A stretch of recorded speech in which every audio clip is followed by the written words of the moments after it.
everybody?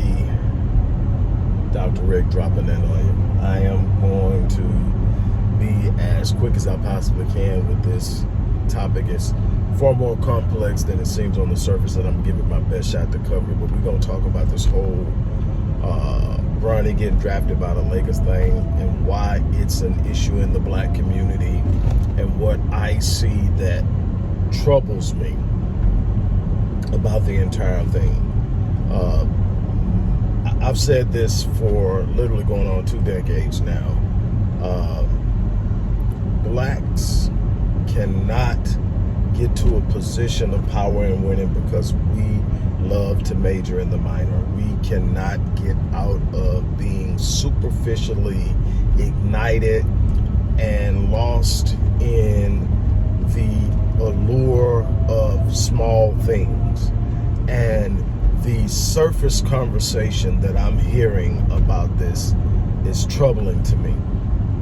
But let me get into it as quickly as I possibly can. The first thing that you got to do if you're going to ever be serious about addressing an issue and being in a position to come to a reasonable solution, you have to be willing to remove your bias. And in removing your bias, you eliminate as much of the dogma as you can. That dogmatic approach to I'm right eliminates and neutralizes your ability to see anything beyond what your paradigm presents. And that literally handicaps, paralyzes, and stifles any type of growth, any type of elevation, any type of advancement.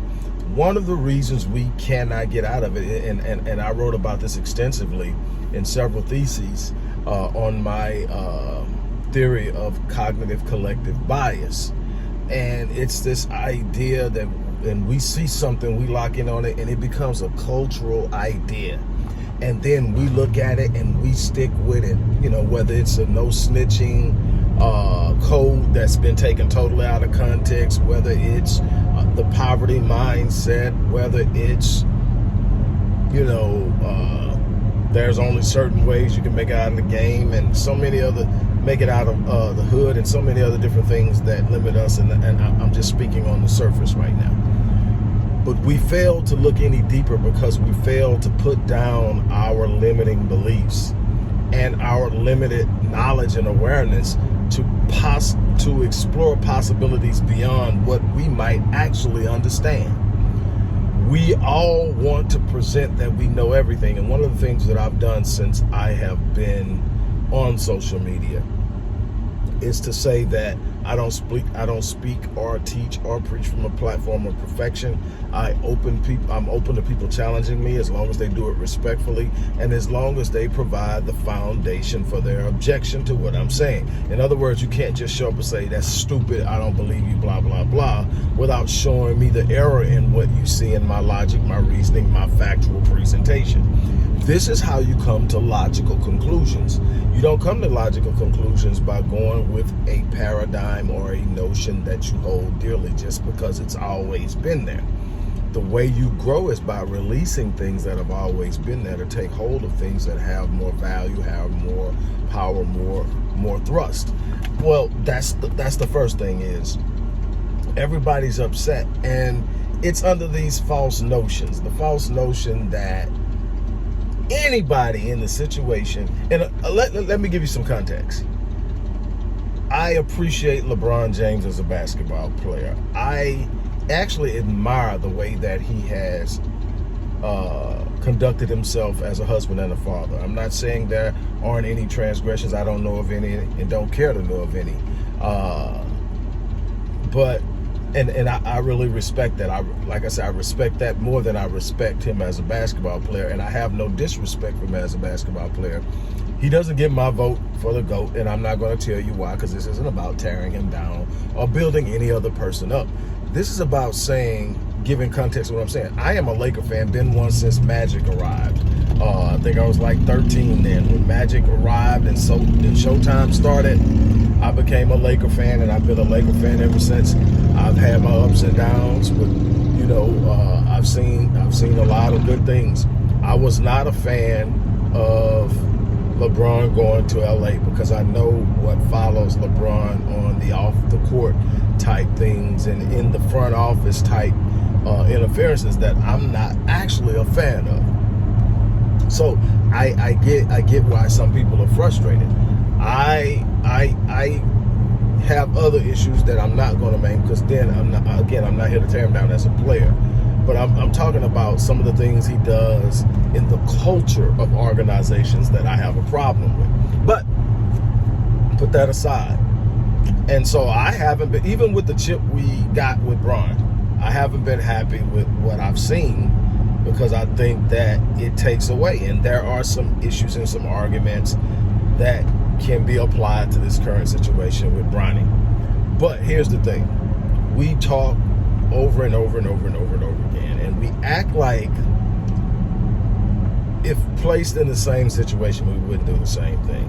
That for the credibility of the sport, for the purity of the sport, he's not the most talented player. How many times have we seen players that weren't the most talented player, maybe not even in the draft, go first? How many? And we turn around and call them a bust because they didn't measure up to what everybody predicted. And how many times have we seen a person that on paper didn't look like they were going to do a whole lot and show up and be dogs? And so the idea that all of a sudden there isn't any promise in this kid. This is 55. He didn't get taken in the first round. He didn't get taken 26. He didn't get taken 17 when the Lakers had their first pick. He got taken 55th. And from what I understand, other teams actually wanted him, but Rich Paul did some bullying and told them don't waste their time, because if they draft him, he's going to go play overseas. So literally, obviously, the Lakers weren't the only one interested in him. And so they saw something beyond what all the geniuses who know everything about basketball, and many of them never played, and a lot of them never coached, and none of them have run front offices in professional organizations, and probably none of them have been talent scouts. Well, here's the thing you don't understand. His draft stock is not based on what he did at USC. His draft stock is based on the fact that he was a five-star high school All-American. His draft stock was based on he was the MVP of the NBA draft combine. The fact is he's shooting over 40% during that time from the three-point line. It is based on the fact that he has a 40-inch vertical, has decent ball handling skills, plays defense, meaning he plays both sides, both ends of the court. And that's that part of it. I am not going to sit up here and BS you and tell you that's the reason he got picked 55th. The reason he's on anybody's draft board is because of what happened to the draft combine. The reason he got picked by the Lakers is his daddy is LeBronJames, and he plays for the Lakers. And his dream is to play with his son, something that's never been done in the NBA, and he wants to be the first to do it. And my thing is, how many people are going to sit up and act like they wouldn't do the same thing? And let me simplify it for you, because a lot of people can say what they will and will not do about something they will never find themselves in a position to actually have to prove. And so that is what is going to be what I'm going to try to do here. What I'm going to try to do is, let's do this. Anybody who's played hoops or any sport where you had to pick who you were going to play with, pick up football, pick up basketball, pick up baseball, pick up kickball. How many of you picked your brother or your cousin who may have rolled there with you, even though they weren't the best player at the time available to be picked? Be honest. How many of you did it? And that is the level. Because you don't play pro ball, because you have never played at that level, it's big for you to see what's going on. but LeBron James has played it for 20 years. It's pickup ball to him right now. He's playing around with stuff that a lot of players haven't been able to play around. So him, it is. It's like, I'm going to pick up my kid. I'm playing my kid whether we win or lose. It's not about winning anymore for him. It's about legacy for him. And it's about sitting up and building a relationship and laying a foundation for his kid. This is about something beyond winning. And obviously he's got the backing of Jenny Buss and Rob Pelinka and obviously JJ Redick, who is his boy. So he's got literally all these people that are really going to roll with him. I think actually they should have moved off of him in LA a couple of years ago. But that's me, and that's my opinion, and I don't run anything. And that's the other thing. None of the people with these opinions that are losing their mind have any invested stock in what goes on. Only investment 99% of the people who are losing their mind right now have is emotional. My team, they're not your team. You don't own them. You don't have stock in the team. You don't have any type of residual income coming for whether the team wins or loses. The only ones that may have some type of vested interest in what went on are the people who made bets on whether or not he would actually get traded. Now that's you if you want to make those bets, but again, we're talking about the whole wealth thing. And the thing is, everybody's saying, well, LeBron is a billionaire. Bronny didn't need to play the game.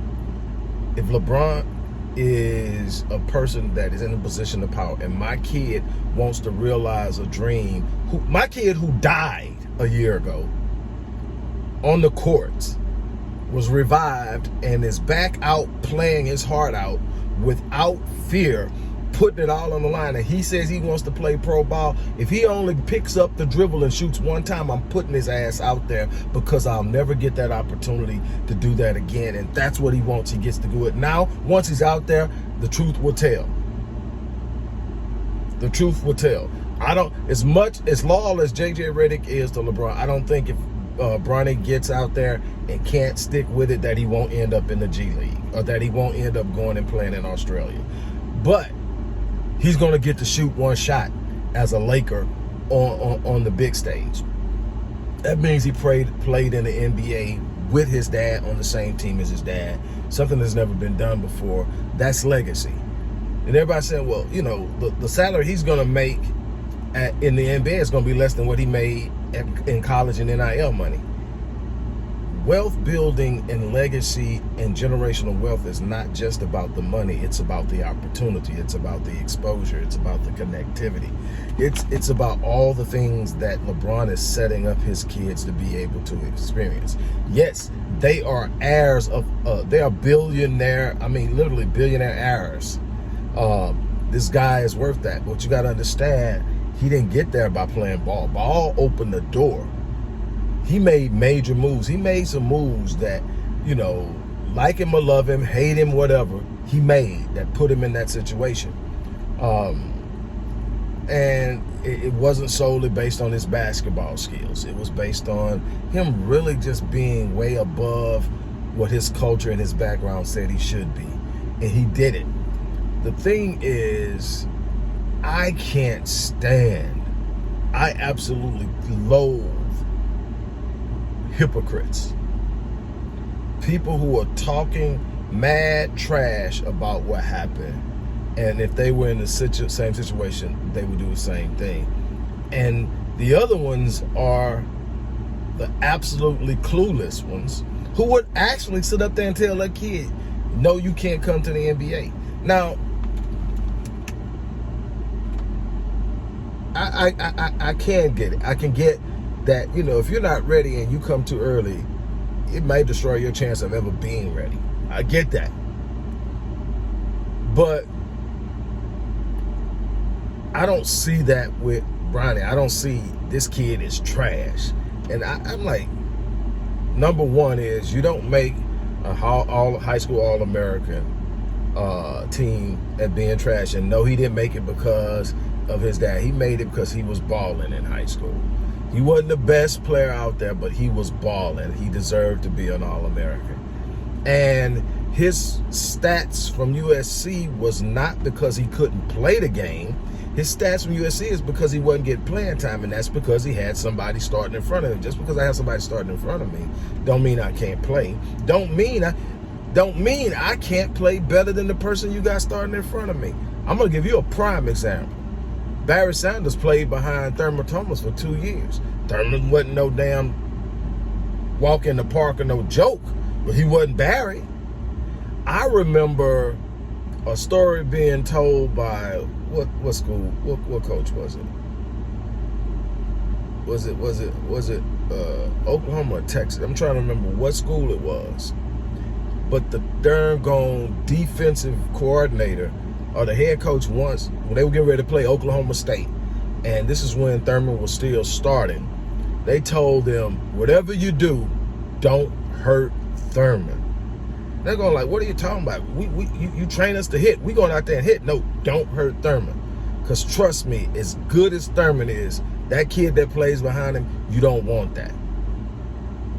That's how good Barry was, and he played behind somebody. And so his numbers during the years he played behind Thurman would sit up and say he's mediocre. He gets a few touches. He can't be that good until Thurman left and he was that good. And you just get these things that happen. Somebody gets out of the way and you step in and you look and you never look back. I've seen it multiple times. Tom Brady behind Drew Bledsoe. It's just, you have to be able to look at it in a non-biased sense. Am I saying that Bronny's going to come into the NBA and rip it up? I'm not saying I have an idea of what Bronny's going to do. That's not what I'm saying. What I'm saying is we talk about this, and the thing is, most of us don't understand nepotism, and then the people that are saying nepotism doesn't belong in sports. Shit, nepotism has been in sports forever. You think Luke Walton got all the opportunities he got because he was this unbelievable baller? He wasn't even a fraction of the talent of Bill. Not even close. And for you people that say Bill Walton, y'all better go back and watch some film. Bill was a problem. Well, long before he got to Boston at the end of his career, in the 70s when he was with Portland, the big red-haired afroed white boy was a problem. And Luke wasn't nowhere close to that. He wasn't trash, but he wasn't nowhere close to that. He got the opportunities because he had somebody the league respected pulling strings. It's like that. And what we have to understand is none of this stuff that we're defending benefits us on any grand scheme. Even the players who are in the league, who make up black players who are in the league who make up over 70% of the total league. Now they're changing that because they're going over into Europe again. That's hurting more us than anybody. Why? Because the 70% of blacks that come in there, 90+% of them are American.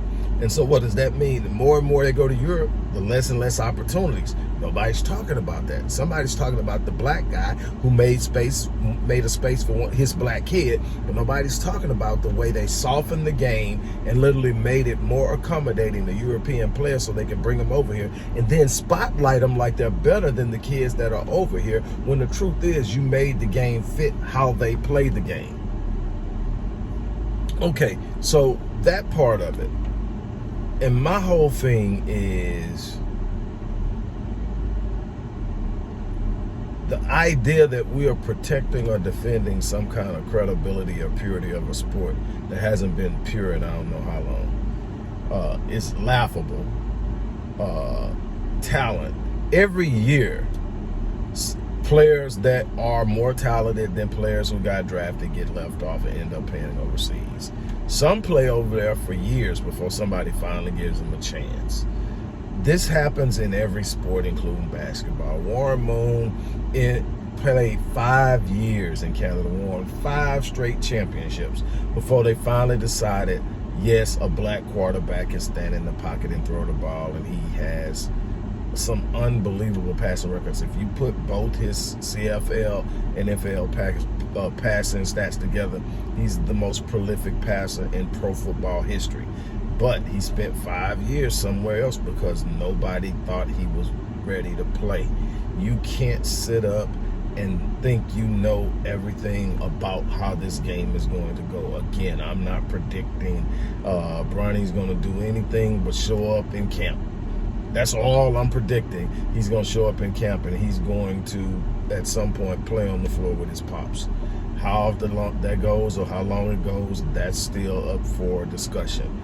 But we've got to get our heads out of our ass and start thinking beyond how we feel and get out of our emotions. And we need to start really, truly exploring what's best for us. What's best for us is to put ourselves in positions to make power plays in places where power is being wielded. And power is being wielded in the NBA by very powerful people. And you got a person who is now probably at some point going to be a team owner and wielding power as a player.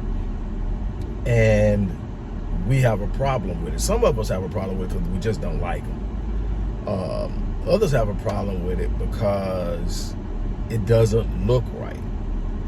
We don't say anything when it's someone else. And I hate pointing this out because I ain't taking a shot. But man, Thanasis is up in Milwaukee taking a space every year, and nobody's hoop hard and making a big issue about it. And Giannis is a beast, but he's not LeBron. And so the idea that that guy can say, if you want me, my brother comes with it, and they have to literally give a space to a guy on a team that gets in the game only when it's out of hand. It is what it is. That's what you call looking out for your people. So you can't tell me about the credibility of the sport. Games and deals on side deals are being made the whole time. This one is just big because of who it is. We got to do better. On that note, I'm out of here. Take care.